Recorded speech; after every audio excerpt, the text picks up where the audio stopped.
2027 पर्यंत निरपेक्ष स्थान में खेलिबे भारत और पाकिस्तान। आसंतु जानिबा एहार सर्विसेस खबर विषय रे।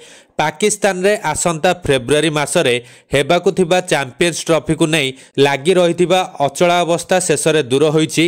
भारतीय दल पाकिस्तान जिबाकु मना करिबा परे एही अचलावस्था लागी रहिथिला। तेबे व्यापक आलोचना परे अचलावस्थार अवसान होईछि और हाइब्रिड मॉडल रे एही टूर्नामेंट खेला जिवो। सेपटे पाकिस्तान को मनाइबाकु आईसीसी एक लोभनीय ऑफर देइछि।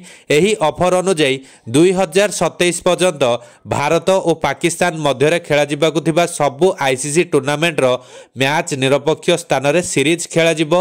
ए नै आईसीसी पक्षरु एक प्रेस विज्ञप्ति मध्य जारी करा जायछि।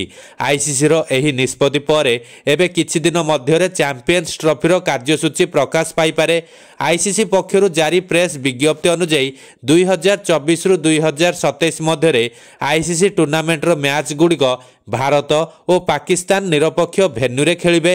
अर्थात भारत रे हेबाकु थिबा आईसीसी टूर्नामेंट पई पाकिस्तान भारत गस्त करिवो नाही। 2024 रु 2027 मध्य रे आईसीसी इवेंट रे भारत और पाकिस्तान मध्य रे कौनसी देश आयोजन करथिबा मैच निरपेक्ष भेन्यू रे खेला जिवो बोली आईसीसी बोर्ड गुरुवार घोषणा करिछि।